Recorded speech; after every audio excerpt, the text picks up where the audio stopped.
We don't have the bonk sticks. Give me the revolver. But it's real. Now go ahead and explain the thing for pigs so that we can scar our emotionally stunted young friend here. I refuse to purchase a cowboy hat till I've wrangled at least one bull and banded its nuts. I want to see Nixon read Milk Time.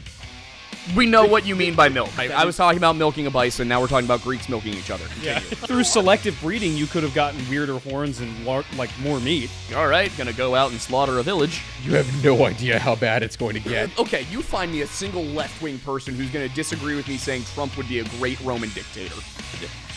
By thy power combined, I grant you a horrible tummy ache. IBS was also a means to weed out the weak in Sparta, it seems. Yeah. Ah, yes. Thank you, Testicles.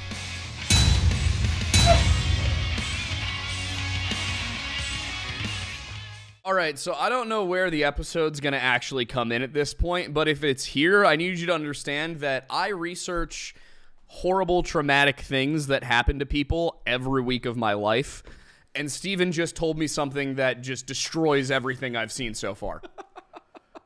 You know what? It makes me think of a Supernatural episode where, like, that revolver would be a cursed object. Yeah, that would be. for that sure. absolutely would be. Yeah. My revolver's not a cursed object. Although it's a blessed object. It's a blessed object because, Steven, I whipped that thing out and I shot one shot at 100 yards at a target, a man-sized target. I saw the video. I saw right the video. through the center. You were so I was goddamn like, proud. all right, you know what? That's it. I'm hanging it up. You're making me want to get a python. Yeah, well, that's a Smith & Wesson. No, I know, but as a, like a... You gotta be so contrary. You gotta go with your Colts, your big name brand. Because Smith & Wesson's definitely not up there. I was gonna say, I'm little man. I need a heavy weight to keep revolver center. Yeah. I did purchase, I got a very pretty baby over there in the corner. I'll probably put a more thorough explanation of it on Patreon where they won't demonetize us. But I got myself a clone of the Winchester 1873 from Taylor Manufacturing in Virginia, and it's so pretty. Yeah, and my grandfather has a big fan of the octagonal highway barrel. patrolman.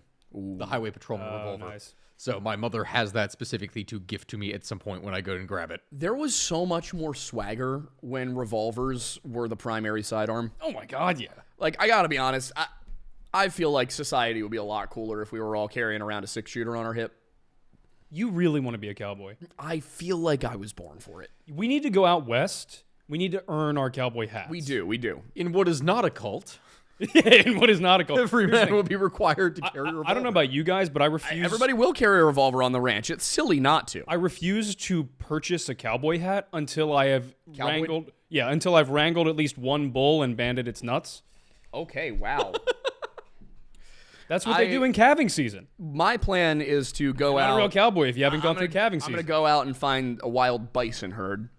And my plan is to earn my cowboy hat by going and finding one of the most buxom of their females and then drinking the milk straight from the teat. And I feel like that will give me the cowboy hat.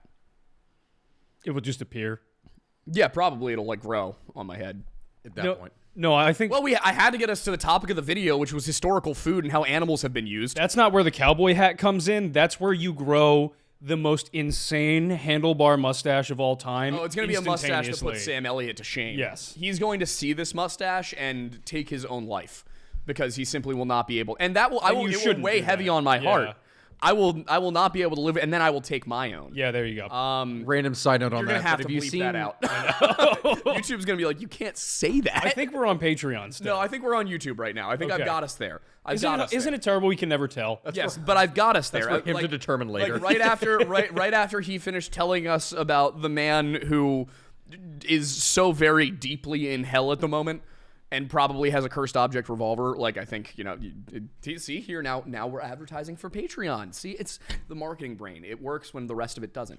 I'm going to hate editing this episode. This is the most chaotic one we've ever done. Good. But amazing. Yeah, so... And we're 10 minutes in. All right, anyway, you were going to say...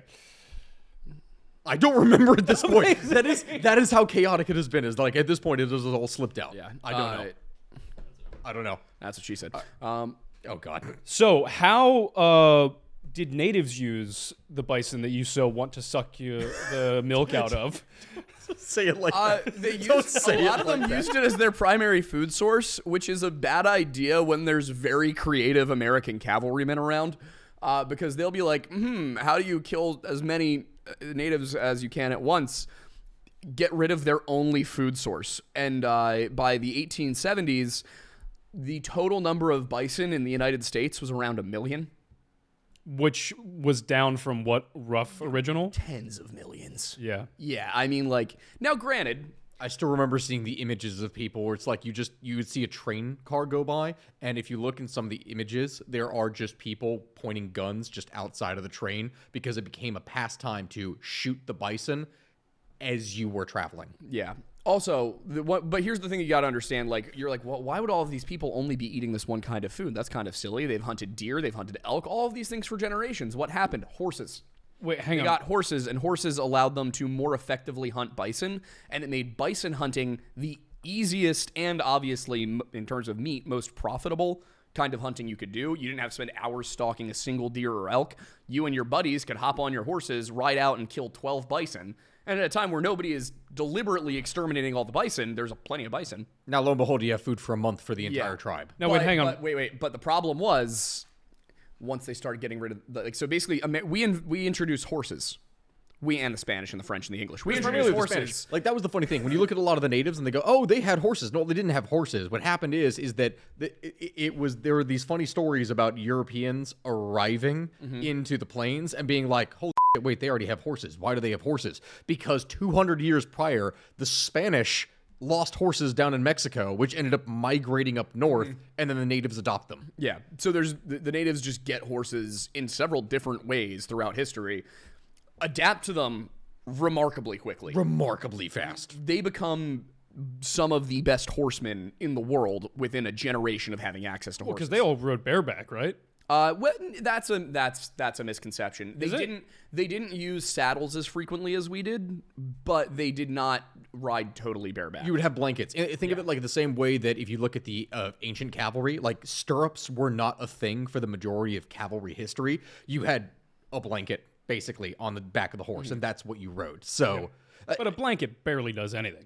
It would be it would be more for comfort than anything. Well, that's the thing, though, is like it's they're, in terms of their expertise with it, their level of control without something like stirrups or a leather saddle that is bound to the horse was exceptional, considering that no matter how many blankets you have, arguably the more blankets you have, the less control you're going to have because they can shift underneath you. They're not strapped down well. I don't know what mechanisms they would use to tie the blankets to Well, the you could horses, just if use a anything. strap for that, yeah. But even still, like it's compared to an actual saddle with stirrups. oh no, in comparison to more developed technology, absolutely. But I will say, when they had access to saddles with stirrups, they used them. Yeah. Like that was a very valuable thing to get from the like white traders who would come in, was saddles with stirrups, and eventually once they figure out how to make them themselves. It's not like a stubbornness thing, which weirdly enough is something that straight up did happen in a lot of segments of European history, is that when saddles and stirrups, especially stirrups, that was the big point of contention. When that first started being introduced, society straight up looked down upon it. I'm not even kidding when I say it was seen as being kind of like, you need stirrups. you need stirrups. It was like training wheels. Let's You're be weak. fair. Considering even today, people look down on people who use AI just as like a jumping off point for like, hey, what are some sources I could look into this? Every new technology, the previous generation is always like, what do you mean you need a train to move? Just get a wagon. Lift it your damn self. Yeah. It's not that hard. No, quite literally. That is something that would happen, which generationally is one of the most hilarious details that you would actually see of writers in the 1st century AD lamenting the youth of the day and how, not even just back in my day, but our ancestors 200-300 years ago during the glory days of Rome did not behave in such effeminate Greek manners. Oh yeah. That was the big thing. That was a lot of people don't even realize when they look at this, because they talk about like the Greco-Roman. How did we get here from bison? Have you watched this show ever? Yes, I have, but just Animals- continue, animals do your and thing. and people looking down on technology and whatnot. And like Right, that I is- was talking about milking a bison. Now we're talking about Greeks milking each other. Continue. that's going to be in the comment section. That's the sound they were making too.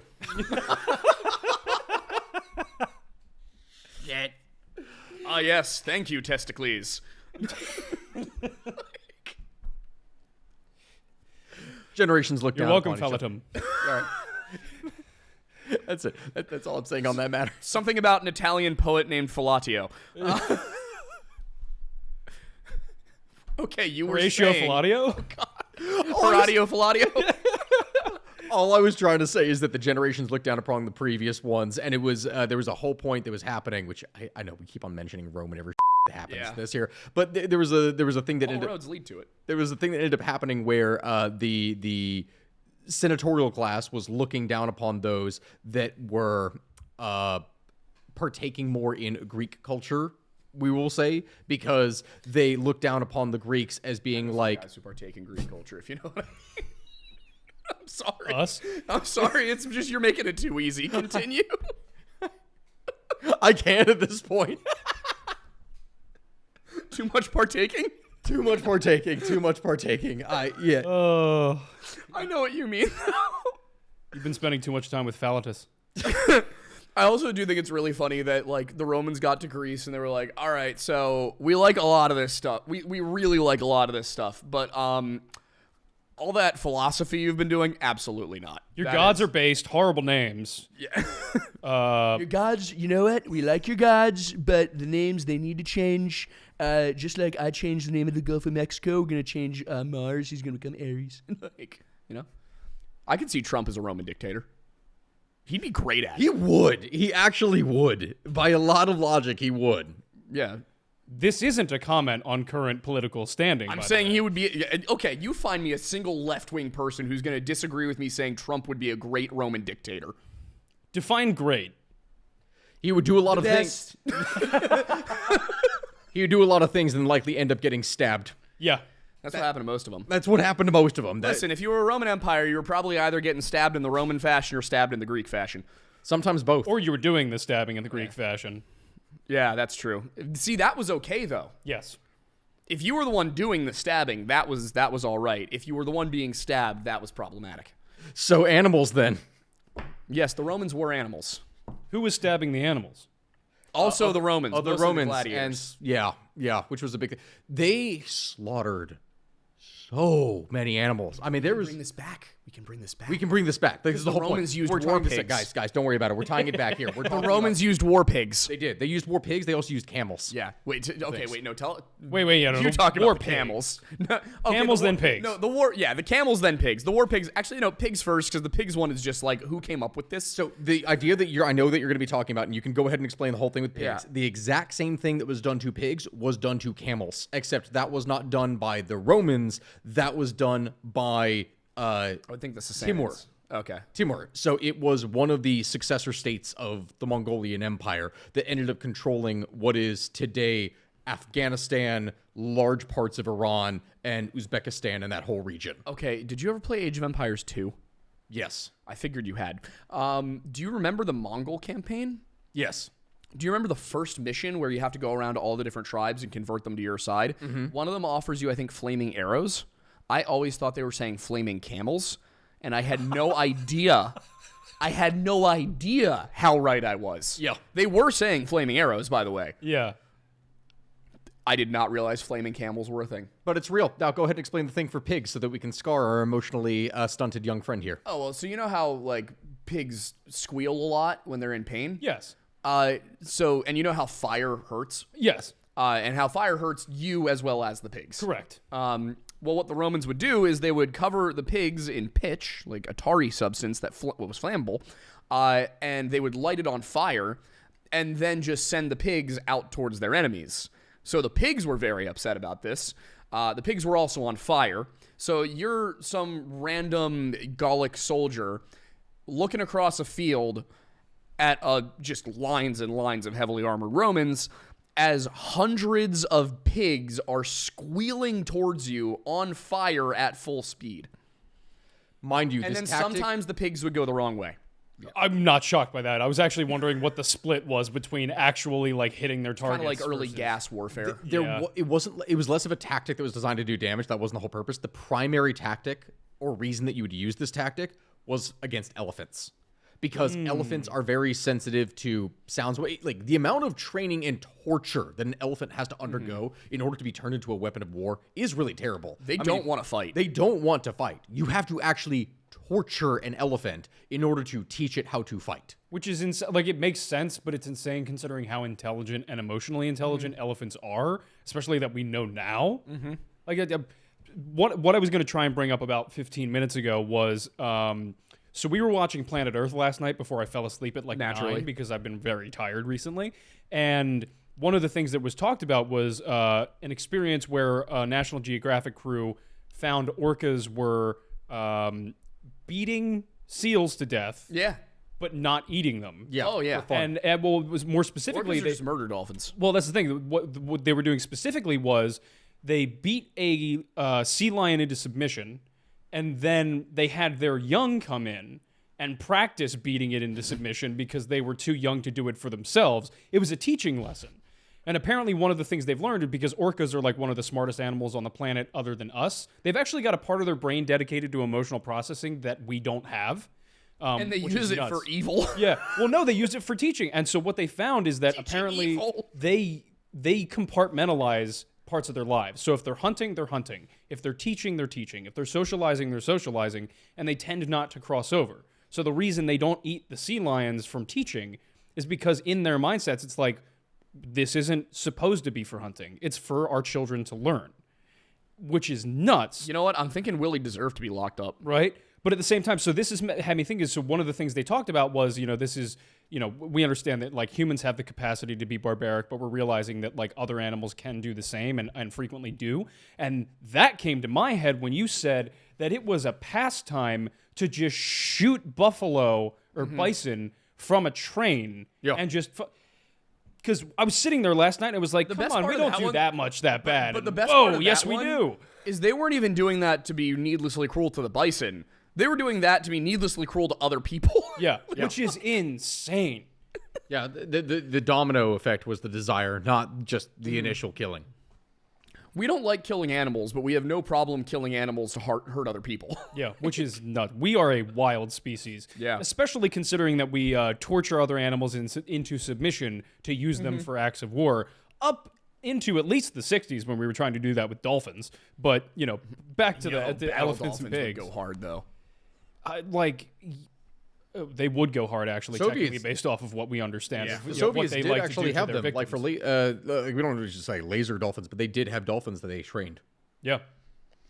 There was. Did they ever actually use them? We trained a dolphin, but then the trainer fell in love with the dolphin. Yeah, I remember that story. Was that NASA? Why do I feel like that was NASA for some reason? It wasn't NASA, but it was like it was something else that was affiliated with the U.S. government. It was something. It was training effort, but it was a department you wouldn't have expected it to be. Yeah, it wasn't like the CIA. It was something like random. My wife did an entire episode that was specifically on this. But the thing I was mentioning about the Soviets for what it is that they did is that they had guard dolphins. So essentially, around where you would have Soviet naval bases, where there are many secret submarines and everything else. If you're the Soviets, you're going to be cautious against people that are coming into your port to sabotage your because you're one of the two superpowers in the world. So what they did is they trained dolphins that if divers were discovered in the area, because, if you go down with just a small diving crew and a couple like mines that you can attach to a ship, you can do a lot of damage with one person. That's how the SEALs became a thing. Yeah. So they had dolphins that were trained to identify divers in the water and basically harass them. Could you imagine being some like elite operator?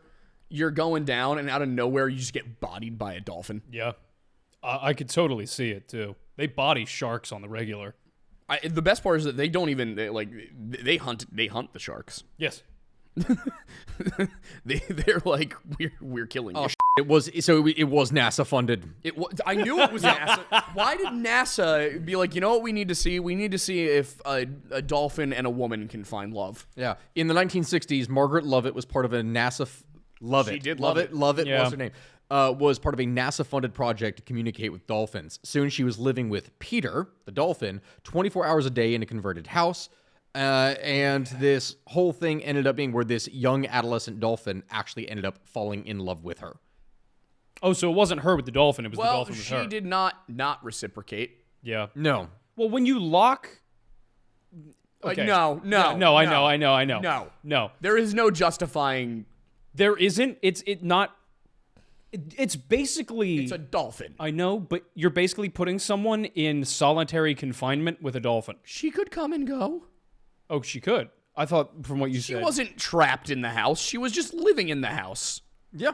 And they basically lived together in here. The whole point is to teach dolphins in order to be able to communicate, because they were running tests on this. And yeah. I was going to say, because, like, not that it's condonable, but when you put someone in solitary, weird things happen. Yes, for sure.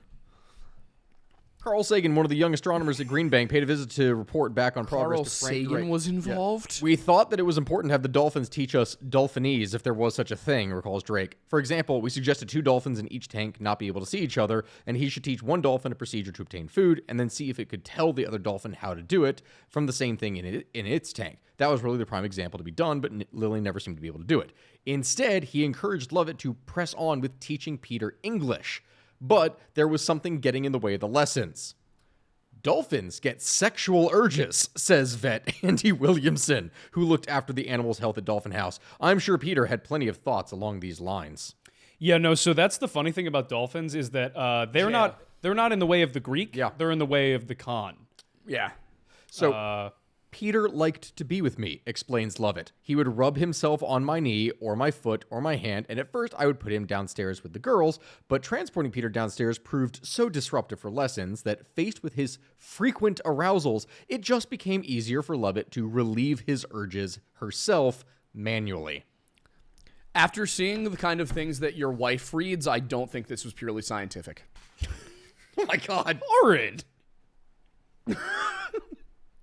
I can assure you that is not the case when talking about this. I can assure you this is in no way, shape, or form. However, the side of TikTok that she is a part of, or has at least seen things of, she likes to be a satellite and observe the depraved from the outside, we will say. We were just drinking at his place the other night, and I was making up some of this fiction on the spot, and unfortunately, it appears I might be good at this. Yeah, well, we were both doing it. Mine was specifically in reference to Bill Clinton in the Oval Office on that particular evening. We started I found a website that had a whole bunch of excerpts, and we started reading them in the voices of different presidents. All right. Yeah. I want to see Nixon read Milk Time. Oh God, I can't do a Nixon, but yes. Oh, I have to remember what you know what I'm talking like. about here when I say this. This is not even related to history at all here, but if anyone's it's familiar with the types, so this is animals though, sort of. Oh, no. There is a whole thing that is a romance book that is dedicated to a human minotaur relationship. Oh, And it is quite literally a milk farm. Milk truck have arrived. I am not exaggerating that. And when I say milk, We know what you mean by milk. the human is not lactating. the human is not the male. Hey girlies. How you doing over there? Are you okay? You think you maybe need to stop? You think maybe God is watching? Because I think he is. I don't mean to say this here because I know it's going to piss off a lot of people when I do. Oh, no. If there was ever a reason that someone would give for God not existing, God. I think some books that have come into the scene lately. Do you think God too stays in heaven because he too fears what he's created? Based on everything Spy we talked about Kids today, yes. 2? You gave us Spy Kids 2 line right there. The fact that line is from Spy Kids 2 is one of my favorite things. And Steve Buscemi specifically. yeah. Oh my God, it is, and it's such an iconic line. Yeah. And he's so dramatic about it. And Do it's you so think God justified. stays in heaven because he too fears what he's created as he looks off into the camera away from them. Yep. Yeah. Oh boy. We grew up in the best time for movies. Early 2000s was peak cinema. There were some wild things happening in the early 2000s. Oh yeah. It was a better time. Don't. I love how we've barely gotten off topic for Rome, and it's just been descending into this. Well, I think here's the scary thing with how frequently we have in fact talked about animals. This is probably our most on topic episode so far. Yeah. Oh my God, you're right. Yeah. What's the weirdest animal Even that you was just used talked for about war? a minotaur, which is technically an animal. So wait, we talked about pigs, we talked about elephants, camels. What is the weirdest animal that has been used for war? Weirdest. It depends on how you classify weird. Because the thing is, there were varying different groups that did different things. Like the Mayans and Aztecs had stinging hornet grenades. Yeah. So see, that makes Did the kind of Inca sense ever have to me. not battle camels, battle llamas? No. Llamas are They're horribly mean. inefficient. Well, the thing is, spit on llamas are mean, but the primary thing they would use, you have llamas and alpacas, right? Yep. And the whole point is that Wait, I thought alpacas spit. I think they both spit. they both do, but llamas are more common to actually do it. Got it. Like they are the ones who are more aggressive about it. The problem is, and I remember looking at this before because there was a question that someone once asked me, which was, "Hey, why did the Incans not have llama cavalry in the same way that there were cultures that would actually ride like Camels. deer and yeah. camels and other stuff? Like that is a thing." Oh, imagine riding an elk into battle. I think there were people who rode caribou in Siberia. The Finnish, Yeah. the Finnish, the Sami people up there, you had caribou and whatnot. Anybody that were ride being ridden. moose? Yeah, like that was a thing. They'd be associated. Now, moose were really hard to be able to control. Dude, I'm not gonna lie. But there are records of it. If I were a soldier and I saw the moose cavalry riding towards me, I'm done. You know, It's over. I'm telling you, there is an opportunity that is missed in like Warhammer 3, where they have Kislev that has bear cavalry. Yeah, if they to have had the wood elves have moose cavalry. Yeah, because they do have deer for the forest elves, but if they had moose for the Kislev, that would be awesome. Why don't the RCMP do that? Why don't they ride moose? I'm sorry. Have you recognized any capacity to do anything productive from them? It would be like the one cool thing they could do. Yeah. The other cool thing could be, solving disappearances. That's fair. You know what? I think if I were to do one thing, I would go back in time and I would be like, hey, not to the ones in America because I like America. I like being here. Like that sounds bad. I'm in a way I'm glad we won. I wish we'd done it in a nicer fashion. You're giving some wild caveats here. Yeah. Anyway, my point is I would specifically go tell the tribes like up in Canada, like, hey, the white man is coming and he has horse. You need moose. You need to ride the moose. Because can you imagine being some poor Canadian cavalryman in the 1800s and you're like, all right, gonna go out and slaughter a village. And you get there, the village is empty. You're poking around, and then suddenly out of the trees, you just hear like, you can edit in an elk or a moose call. You won't, but you could.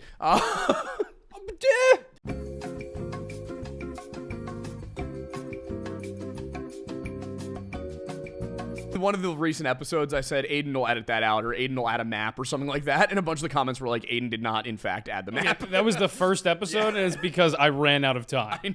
Oh, well, at least it's not an RX incident. Yeah. Okay. I showed you an know image of what it was, and then you went and put a completely different animal. Okay, let's be fair. They have It was the like half the comments. they have the exact same pronunciation style, Did just it different look spelling. like that had become a cow at some point? It was a gazelle. Over thousands and thousands of years, yes. It was a gazelle he put up, basically. Put a gazelle on the screen. It was a wild-looking gazelle. Yeah? I figured through selective breeding, you could have gotten weirder horns and more meat. Yeah, I get it. Also, let's be fair. I did not remember because I was watching the episode. Maybe I missed it, but I didn't see you showing the camera what it looked like, and it had been way too far after the fact for me to remember what it actually. No, looked like. it's fair. And I also tried because I could have asked you how to spell it, but I tried spelling it multiple different ways, and what I found was the only thing that came up. It's like what? AUROCHS. Yes. Oryx. So I tried it with a lot of OUs and like that. Yeah, no. And yeah, the only thing that came up was ORYX. Yeah, the orcs. Yep. And I was like, this is the only thing I find. It sounds very similar. It's fine. Next time I'll ask. You did your best. I'll check. It wasn't I'll enough, call. but you did your best. So again, you were asking about fired. weirdest. Yeah, like, do animals. people want to use like hippos or anything like that? No, you cannot do shit with the hippo. Hippos will murder you. yeah. There's no way to train a hippo. They will just kill. If you People wanted thought to they do trained anything, hippos. Even like you could pig style? You could get some hippos and put them into like the moat surrounding your castle as a defensive measure. You can't do shit with them to actually control them or do anything, but they won't let anyone near that water. They will murder them because hippos are bloated murder monsters. Yeah, isn't it crazy how like angry they just consistently If are? I remember correctly, they're like hippos kill more people a year than most animals. Yeah. They do. Yeah, among all animals, they are one of the most common for like large creatures. And it's not like they cows, kill way where, more like, people than sharks or anything Cows else. kill a lot of people on accident. Yeah. Hippos do it on purpose. Well, that's the other thing is like there are so many more people around cows on a daily basis than hippos. Have you ever seen the videos of hippos like chasing down boats? No. Hippos are estimated to cause terrifying. around 500 deaths per year. 500. That's more than sharks, right? Oh, way more. Sharks are like 20, 30 something, right? I don't know where sharks fall. And anyway, sharks Shark usually deaths are like per year. just Nope. confused. They think you're a I'm seal. completely wrong. Sharks cause an average of 5 to 6 deaths per year. Wow. Hippos are quite literally over 100 times more deadly than sharks. Video of a hippo chasing a boat. That's chicken. Absolutely not. Just wait. Yeah, they will, like, for little pleasure cruises down the Nile, they will go out of their way to chase down the boats and try and capsize them. When it starts like leaping from the water, it's Oh, it's closer than I was expecting it to be. Oh my god. Yeah, How are they that fast? Yeah, they it's are nuts. incredibly fast. You're going to have to overlay that video. Yeah. So you could... Oh, this is the one I was really thinking about.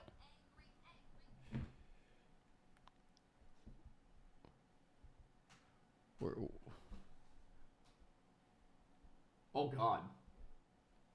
It's just like consistently leaping out of the water in a chase. Yeah, no. It should not be able to move that fast. No, they shouldn't. I gotta say, like, it would have been a lot cooler if the Mesopotamians used battle hippos. Yeah.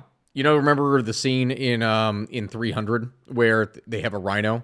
It would have been way scarier if they had a hippo. Yeah. That probably would have broken the Spartan yeah. line right there. It's just a massive hippo just blundering through it.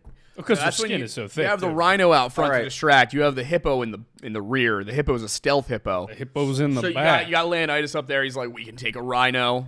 So you had It's right behind me, isn't it? 300. You had 300. What was it? New Empire something? can't remember what it was was like called. the sequel that they Was ended it up the one doing. that was about the 301. the water battle? Yes. Themistocles? The sea Yes. peoples? No, not the sea peoples. Oh my god! See right there, they could have had hippos in the water. They could have used it for the battle. Yep. They could have had the Persians training hippos Bro, to tactical fight, hippo? to You- fight the Greeks in their boats. You ram another ship, a lever comes down, and a hippo just runs out. That'd be insane. Barbary lions, I'm surprised. Were they used by the Romans at all? Because I know they were in the gladiator pits. They were killed. That's the thing. And also, when they talk about people being thrown to lions and whatnot, that was something that was done. However, it was done primarily as an execution method of war criminals that, or traitors, or people that were sentenced to death where there was a less than 1% chance of them surviving. And when I say that, I mean the idea of people being thrown to lions as part of gladiator sports or whatnot. You did not have gladiators fight these creatures in an actual contest. You didn't want to lose your gladiators. They were too valuable. And you didn't want to lose your animals because they were super valuable. Yeah. You had to have a big spectacle if you were going to do that. So what they would oftentimes do is that they would give like a war criminal or a traitor or someone a knife, if that, and then they would be sent out into the arena. And then they were executed. Like, I can't remember the exact statistic on it, but what would happen is that if you killed the animal and survived, you weren't pardoned. They just killed you right there anyway. Wow. Like, this is the point where I bring this up. This was not something that was a gladiator game. Yeah. That was an execution. That was the entire point, was to make it an entertaining execution. So if they somehow survived, they were killed right there. Basically, you won the decency of a quick death. instead of getting torn apart by a lion. Yeah, the Romans were they were dark. Like, they called a lot of people uncivilized who wouldn't have done that. Like, the Celts did not do that. The Vikings did potentially do the Blood Eagle thing. We don't actually have any accounts of it happening, but we hear about it. What was the Blood Eagle thing? This technically counts as an animal. It's about an eagle.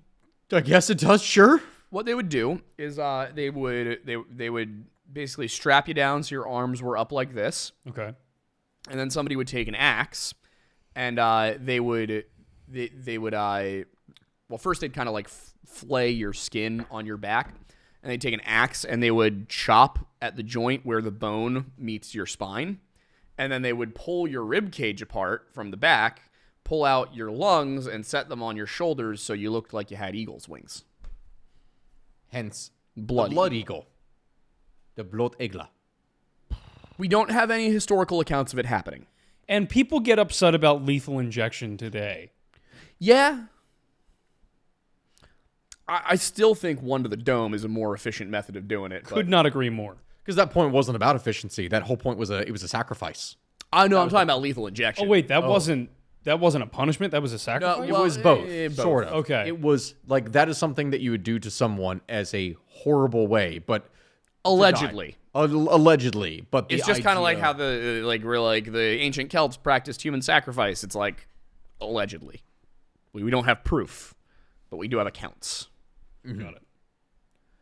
And I looked it up about the whole thing with the Romans and animals. It is estimated that over 390 years, approximately 1 million animals died in the Colosseum. And that's not in the varying different amphitheaters all around the Roman Empire. That is just in the Colosseum. There were some spectacles where what they would end up doing would be weeks of games at a time, where every day dozens, hundreds of animals were being brought in and were either being slaughtered in sacrifice or were made to fight each other to the death and then killed afterwards. What were the? Everything I think about is logistics. What were the logistics of admission to the games? So, like admission for Usually- like getting into like the animals being brought in? No. For like Being people a spectator. who, yeah, Usually being a it was actually spectator. free. Yeah, it was free. But Like, like it was a way of keeping people placated. It was kind of like people like to compare football, for example. Like, oh, football is just bread and circus, you know? No, because we have to pay for the bread and circus. When you went to the Colosseum, your refreshments were free, your seats were free. everything was free. Yeah, because it was a way free. of keeping They the gave you people free placated. food while there. All of stuff. So compared to the population of Rome itself, how many people? I mean, the city of Rome. How many people could fit into the Colosseum? Colosseum was tens of about thousands, I It was think. 50,000. Yeah. Was I think 50,000 could fit in it at any one time. And Rome at its peak had a population of about around 1 million. 1.1 million, I think. Okay, so and it was just essentially first come first serve. Yeah. Yeah. So, Though well, if that you was the were- thing. You'd have to take a day off of work. Now, there was also two different styles, or there were multiple levels of seating. So, like, you had the general admission, and then you would have things that I believe, I don't remember if they were actually paid for or not, but you had spots that were reserved for wealthier, more powerful citizens. Box seats, essentially. Box seats. They had shaded coverings. They had more things that you could actually go up to. Those were separate. Speaking of which, the Colosseum had a retractable roof. Yeah. It's had an only ever awning. it's only ever depicted as like a partial awning, but like was it an actual full roof? I think that there was a little circle in the middle that didn't close, but Okay. Yeah. Like there would have been an opening there that would have let light down right through the center, but it would have covered everything on the stands. Yeah. yeah, if it was raining, you didn't have to stop the games. That's wild. They did not put sharks in the Colosseum for naval battles. Oh, damn, that would have actually been The impressive. but transportation of that would have been insane. it would have, because they wouldn't have had the ability to do anything for tanks, because the sheer amount of logistics that are necessary to even bring those animals. You have to think about this, all right? Let's consider this. Over 1 million animals died in the Colosseum, right? Mm-hmm. Way more died on the road to get there. Like, they would actually do things where they would capture multiple lions, because if they captured 5, at least 2 of them were going to die on the road before they got to the Colosseum in the first place. Ah, what a shame. Yeah. What were so did one of the aqueducts just have a channel that went into the Colosseum that they could open so they could flood it? Like, No, so that's the other thing about the Colosseum being flooded thing. Once again, we don't actually have any evidence it happened. We have the suggestions that it had happened. got it. That's the other thing about Roman history that a lot of people don't realize. I think up until about 40-something BC, might be 40-something 80, I think it's 40-something BC, that's the first original Roman document we have. As in, like, the original, like, guy who wrote it, writing it. We have copies of earlier documents, but that's the earliest original one we have. Aside from the material with which it's written on, what can you do to determine whether or not something is a copy or an original? A lot of the time, it's just, I mean, carbon dating is one method, but there will be things that you can tell. It's usually carbon dating, though. Okay. Otherwise, I would imagine, like, linguistics, certain words being used that weren't available at certain times, stuff like that. Mm-hmm. That was wild times. We do have recipe books from back then. That's actually one of my genuine favorite things here when talking about stuff for food. I love food history. I know it's so dumb. And specific. Floyd Fry, that we should try and get on the show. He does food history videos on TikTok. See, I would love that because I find especially a lot of the ancient history stuff fascinating. And for some food is awesome. Some is just fucking weird and disgusting for how something was created. And when you look at the origin and story behind it, it gets really, really. As example, Spartans. I saw a whole thing on here that I went and dove into that was a common Spartan meal that was a soup that was blood soup. A lot of cultures had blood soup. Yes, but when I say blood soup, they had blood as an ingredient that was prepped into things. Like when you have blood pudding, or blood sausage, that's literally blood that is used to make sausage with other stuff. Like that's what they would do. The Spartans would go water, vinegar, blood. By thy power combined, I grant you a horrible tummy ache. And they would do this, throw in some vegetables or other and it was straight up water, vinegar, and blood. And you drank that. And that was a basic soldier ration. It was pretty much something that you would just have. It tasted awful, but the entire purpose of it was that it wasn't for pleasure. It wasn't to enjoy. It was, this is nutrients. This will sustain you. Go fight. The forbidden Gatorade. Forbidden Gatorade. So IBS was also a means to weed out the weak in Sparta, it seems. Yeah. Oh, quite literally. The Spartans did everything they could in order to make things not pleasurable for people. They wanted to discourage that as much as possible, which is why they would trade in iron rods. Like they didn't use coins. For a period of time, this is the historians would talk about from the time, the Spartans, in order to break the basic idea of commerce, which is, I'm trading something that you want so that I get something that I want. They went, we don't want anyone to try and buy shit from us, and we don't want any of their shit. So our currency, we're not going to have gold. We're not going to have silver. They're not even going to be like little coins. They're going to be rods of iron. And what they would do is, and this is what I thought even as a kid, I thought this was so dumb before I even ended up looking into it later. Why would you do this when metal itself is very valuable? I mean, you could take that iron, you could turn that into some spearheads. You could turn that, like, it's the whole meme of like, yes, this is a hunk of iron is worth this much, but turn it into 1,000 nails and then it's worth this much.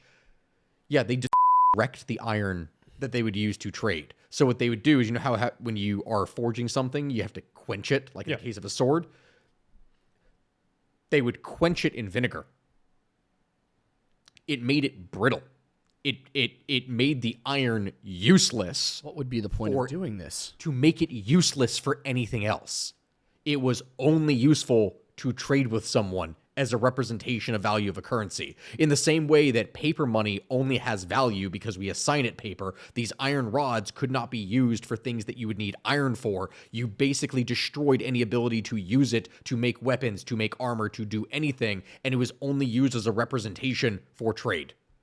But no one wanted it because who the hell would want to buy a brittle piece of iron? So they did it to discourage trade and have only a representation among themselves. We really overstate the martial prowess of the Spartans and don't do enough to address the fact that they were impressively stupid people. No, they were just extremely elitist. They were. Oh my God, they were. And it got them killed. That's it did. why, that's It why got they them lost, conquered. which makes it stupid. Yeah, they were great at a time period where, the battles are on a much smaller scale, so it doesn't matter if, we have 1,000 men, you have 1,500, but our 1,000 are worth 3 times what your numbers are. Okay, so be it. But the moment you get into battles where it's like, okay, yeah, we have 10,000, you have 1,000, now the numbers are really going to start to make a difference. It's actually one of the similar things that ended up happening with the Japanese. And when you look at the war and how it evolved over time, have you ever seen those things of honor duels, or the story of like the Genpei Monogatari, where it is they're calling out each other's names to challenge each other for duels, and they're listing their long list of titles, and I am X, son of X and X and X, and blah blah blah blah blah. It Also, just something the continues Greeks on. did. Yes. So when you look at battles in the early medieval Japanese period, if you want to call it that, from anything, you're talking about a couple hundred dudes. Yeah. It's the same kind of thing that we would see in a medieval battlefield.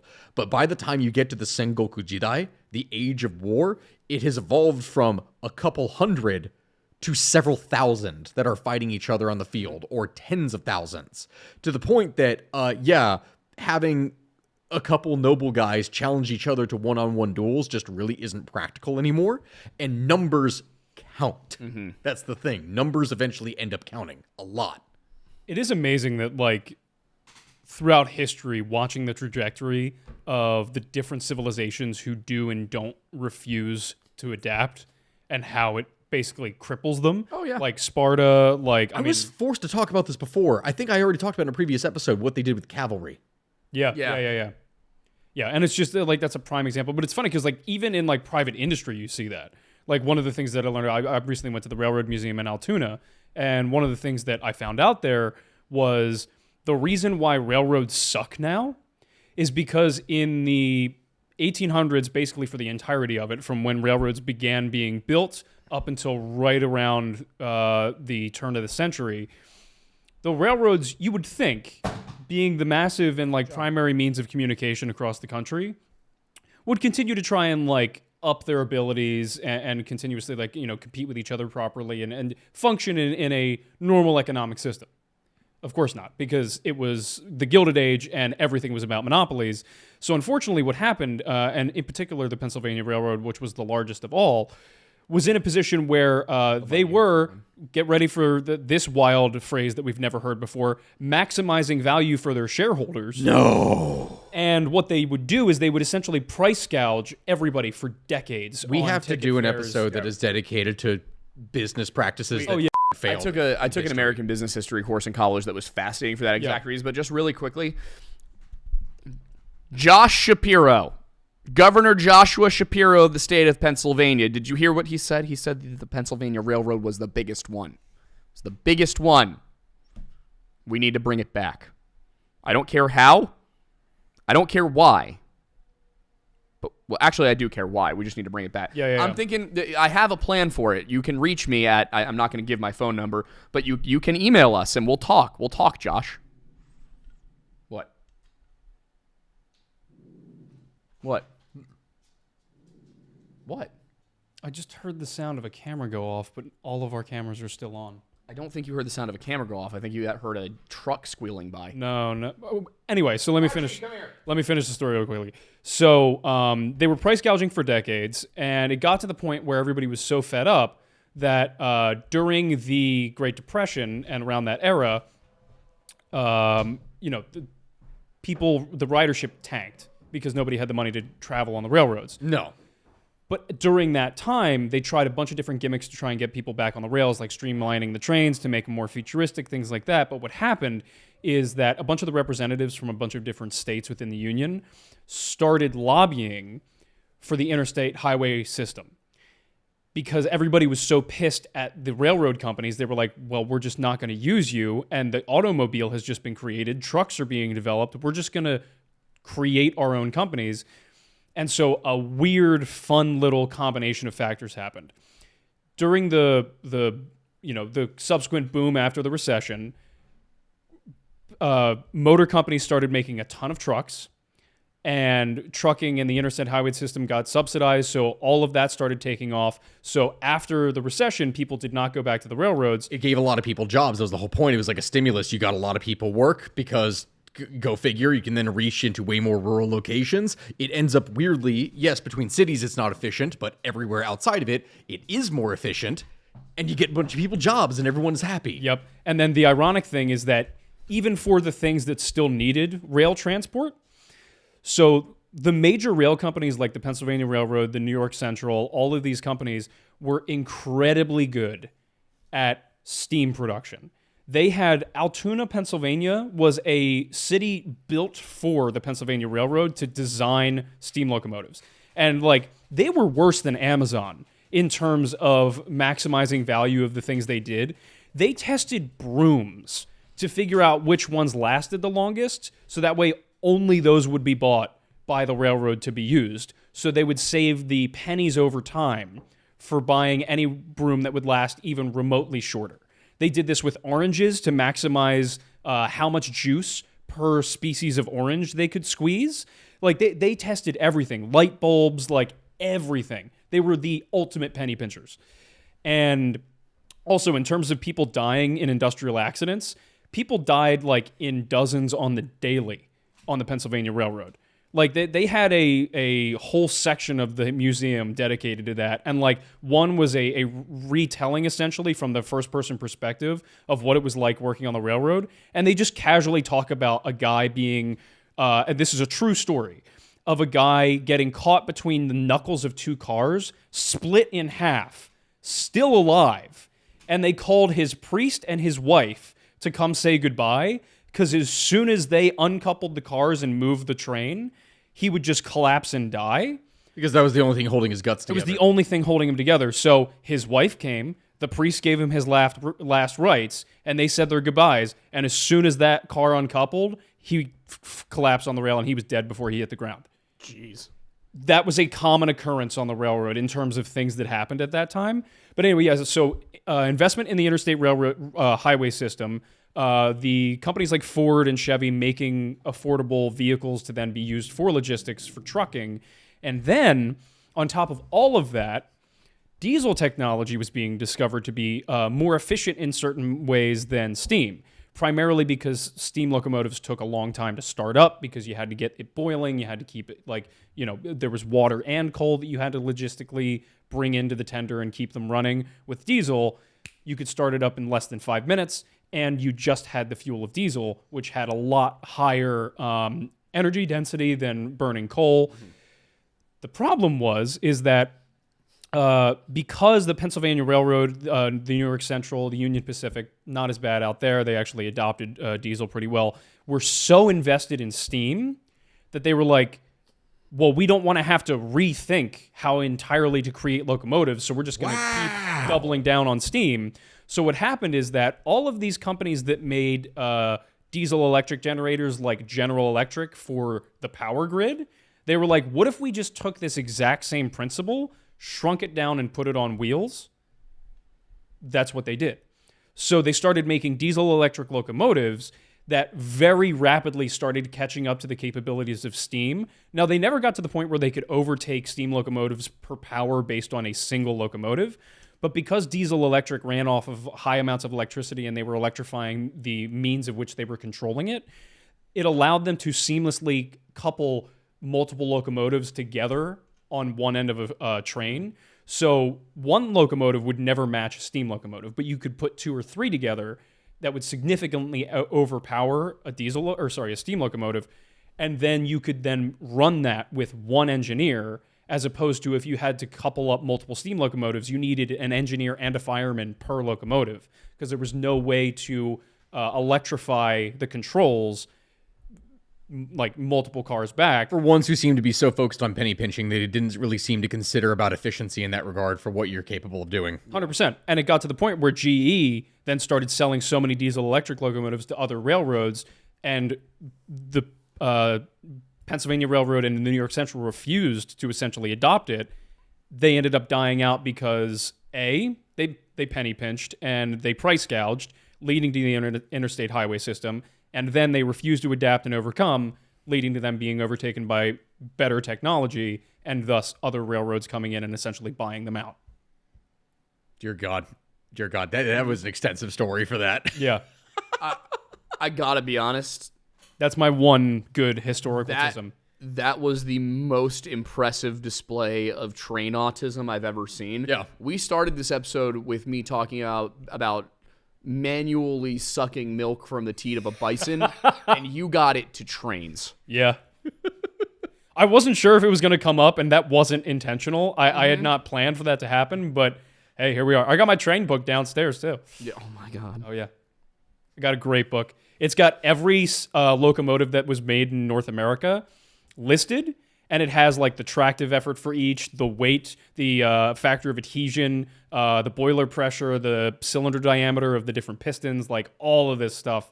Yeah, it's great. For any comments that are ever in there that are like, oh yeah, hey, you basically got two clones of each other arguing across a field with like a commentator who's asking questions in here, and you always wonder, well, what is it that Thornbury brings to the table? There's a different kind of autism that is present at this table, and you've just now witnessed it. Yeah. Congratulations. This is a historic moment, quite literally historic.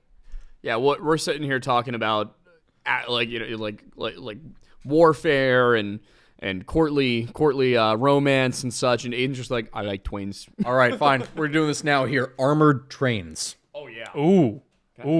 What are your thoughts? They were stupidly useless for the majority of their time.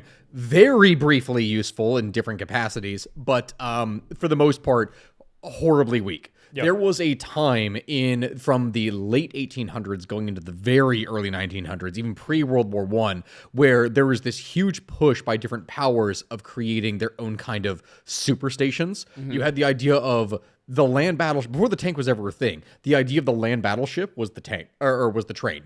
You just armored a train, attached a bunch of guns to it, and then from there, oh, lo and behold, you have a mobile artillery piece that is able to lay down copious amounts of fire, more so than anything that would go onto, say, land. Because if you set up just an artillery position, unless it's a fixed gun, there is a limit to the size of the weapon that you can bring onto the battlefield there, because it will quite literally just sink into the ground.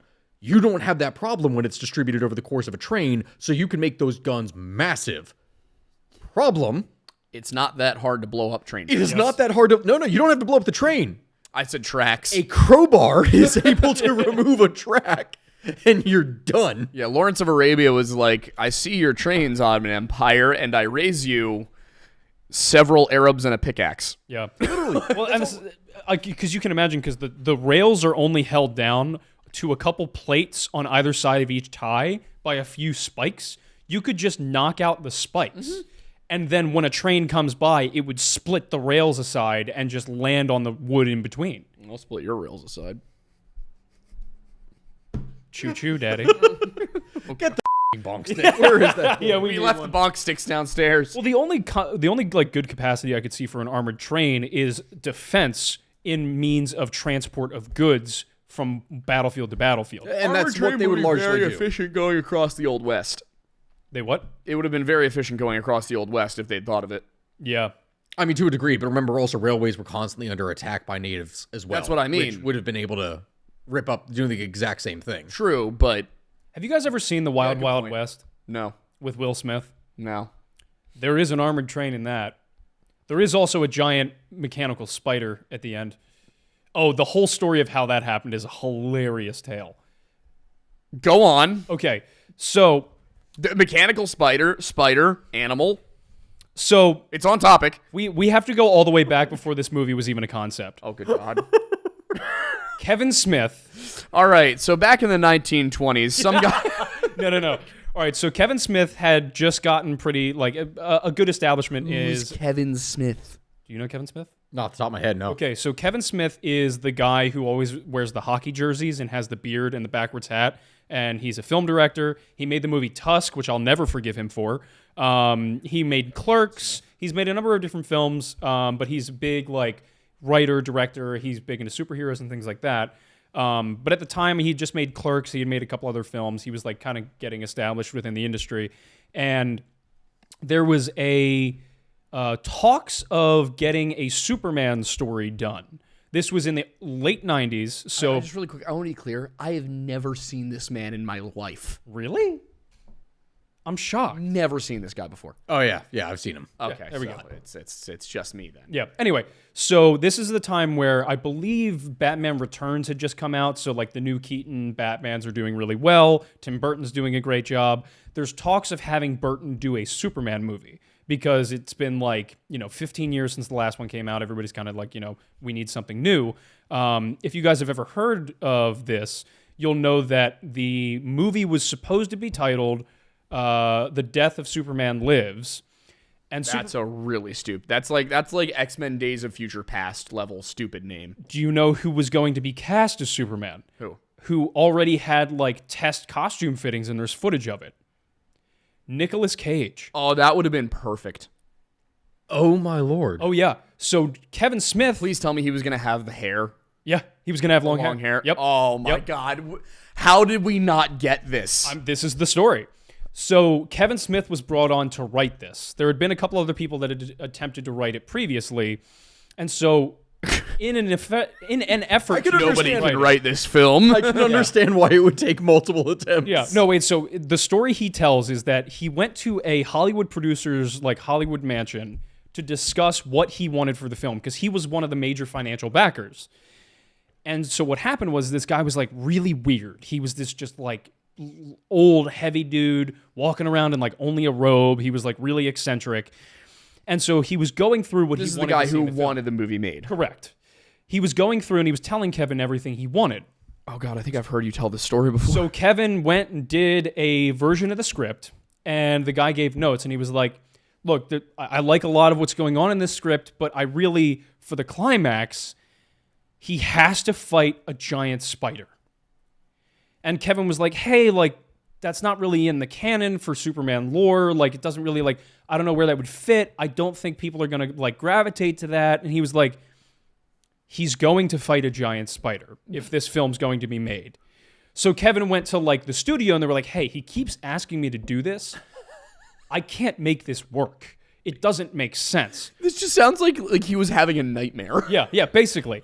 And he wanted to see it play out so that it could mollify him somewhat. This would be the salve that would help him ease past his mental suffering. Basically, yeah. So this is classic Hollywood, where a producer is demanding something for a film and won't let it happen unless it happens. This is why a lot of great films suffer, is because if there's ever a movie where you see something happen in it that you're like, why are they doing that? That doesn't make sense. Probably a producer wanted it, and it was the only way they were getting the movie made. Anyway, so every time Quentin Tarantino puts feet on screen. yeah, kind of. Anyway, so the movie ends up not getting made. Kevin steps away. They try another writer or two. It never happens.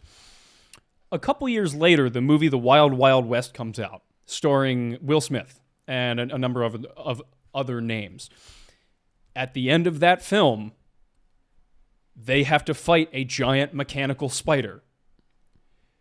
One of the producers of that film was the producer who was responsible for trying to get the Superman movie made. It didn't matter that it was Superman. He just really wanted the mechanical spider. And that's the thing is, in the Superman movie, it wasn't a mechanical spider. It was going to be an actual spider. He just wanted somebody to fight a giant spider. Do you know there's another thing called The Wild Wild West? It was originally a TV show back in the 60s. Back in the 60s. Yep. Yeah, the movie was based off the TV show. Also, a lot of films that come out. Did they fight a giant mechanical spider in the TV No, show? God, no. Okay. No, there's a lot of films that come out that are based on old shows that no one realizes. Like The Man from U.N.C.L.E. was originally a television show back in the 60s. There's also a TV movie version of The Wild Wild West. Yeah. I'm trying to find the Will Smith version. Yeah, people get really angry about Hollywood remakes. They've been doing this for 50 years. Yeah. It's only become more egregious as more things have been created, but I get it. Yeah. Oh dear God. That's a film poster right there. Oh, yeah. It's actually a hilarious movie. Will Smith was really just doing anything back then. Yeah. You know he wasn't originally going to be in Independence Day? Who was it? I forget who it was, but I remember watching something. I think it was the actor who was cast for the role talking about it, being like, I didn't get it. That's wild. And then I watched Will Smith do it, and I was like, oh, come on. One of my favorite things from films in the 90s is, and it's so niche, but it's any movie where Tommy Lee Jones is in a position of authority and he spends most of the movie just barking orders. The Fugitive, U.S. Marshals, Volcano, just to name 3. It's so good. The film stars Will Smith and Kevin Kline as 2 U.S. Secret Service agents who work together to protect U.S. President Ulysses S. Grant and the United States from all manner of threats during the American Old West. Yep. Which includes mechanical spiders, of course, because as we all know, the natives tamed and adopted them as part of their own with the horses. It's how they got them in the first place. They got the horses first, then they used that to chase down the spiders, which they used their industrious nature to be able to go and develop into super weapons. Yeah. To fight the Americans. If I were to give a this meets this as a description of this film, it's like if The Lone Ranger was combined with Spy Kids. Wait, okay, here's the thing. This film We have to watch it. This film is the 33rd most expensive to produce movie ever made. No goddamn way. What was the budget? $170 million in 1998. So adjusted for inflation, that is $321 million. It is on par with The Fate of the Furious. No, hold up. $50 million of that budget was the spider. Had to be. Okay, so here's the Also, a question. shocking number of these are Fast and Furious. Did movies. it? Well, yeah, it would make sense. That's actually not shocking, yeah. Did it make a profit? No. Not domestically. No, global. Global, it made $229 million. Okay, so they just broke even on marketing. Yep. Do you guys want to guess what the most expensive movie ever made is? I'm going to guess it's Avatar. Titanic? Star Wars The Force Awakens. Oh, yeah, no, I remember that. Yeah. Where's Avatar on that list? Got to be top 5. Nope. Really? Titanic's up there too. Take a guess where Avatar is. 9 then? Really? Everybody kept talking about how expensive it was when it came out. Well, I guess with all the Fast and Furious stuff that came out. Where is it? 21. Really? The Way of Water was more expensive. Oh, there we go. Where's Titanic then? 9. Ah, yes. There I it figured is, it was yeah. up there. And it was I will say, out of the top 10, we have Avengers Age of Ultron, Avengers Endgame, Avengers Infinity War. yeah. Spider-Man 3 is number 10. It's not fair to include any of the Marvel like the games Tobey there Maguire because one? they're basically money laundering schemes. Yeah. Yeah. These are kind of what Tangled is number 16. Okay, that actually makes sense. The That makes sense. The 2012 film John Carter. Oh yeah, that 18th. that was a weird thing. There's But a lot of CGI. There's a in lot that. of CGI. Yeah. when you look at the development here and the jump in animation from like the previous Disney movies and then Oh, yeah, Tangled, for sure. and what you actually see for hair Yeah. movement and everything, they poured everything. And it's a reason that's actually my wife's favorite Disney movie among all of them. really? Is Tangled. Number 46 is a tie between Mission Impossible Dead Reckoning Part 1, Oh, that was 2023 film, I watched that. and Maleficent, however that's pronounced. Maleficent. Amazing. Is that the one with the live action Smurfs? No. Maleficent is the live action from how they had the Cruella movie. It's Yeah. Sleeping Beauty is Maleficent, so it's her movie for Sleeping Beauty. Number 51 is a 4-way tie between 2012, which came out in 2009, Terminator Salvation, which also came out in 2009, Transformers Revenge of the Fallen, which Amazing. also came out in 2009, and The Hobbit: The Desolation of Smaug. I'm not surprised because a lot of this, they were in a weird transition period in Hollywood between like the late 2000s and early 2010s where CGI got remarkably less complicated Battleships on here. in terms of like production wise, because like the 90s through the early 2000s, the ability to like animate while actually looking at what you're animating was not there. They had to essentially program what was going to happen in terms of movement, design, texturing, and lighting without actually visually seeing it, render it, and then change all of the inputs based on what the rendering brought out. It was only in the last 10 years where you could, and only in the last 5 really, where any ray tracing was happening, where you could actively animate a visual representation of what you were doing in real time. Technology has advanced Yeah. really fast. Also, I Absolute, realize absolute dark horse on this list. One last one.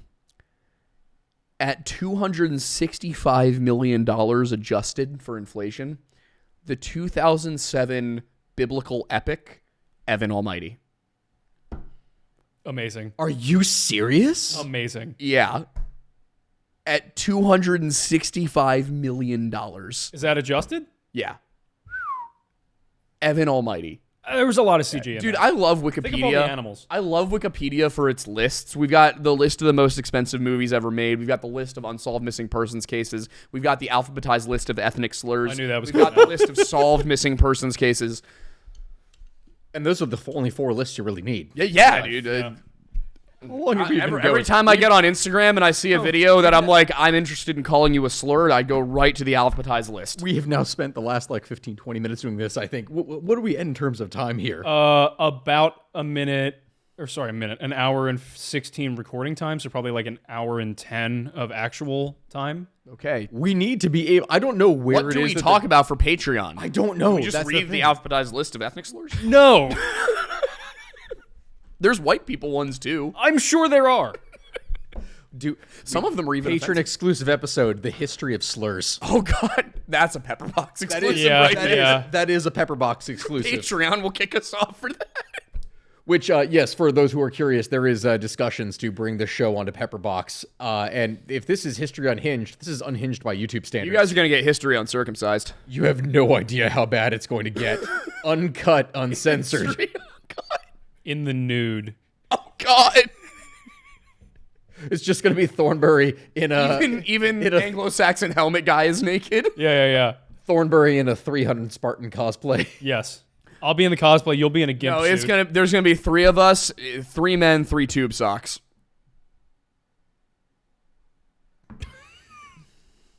You know, that's what they do for sex scenes on film sets. All right, so I guess that's where the Patreon is starting. What we could do for Patreon is who was the most racist civilization in history, not including Germany in the 30s. That has absolutely nothing to do with what we were talking about, but sure. Sure. All right. Well, if you want to see us talk about historical racism, head over to Patreon, where we're going to try to not get canceled there too. Bye, everyone.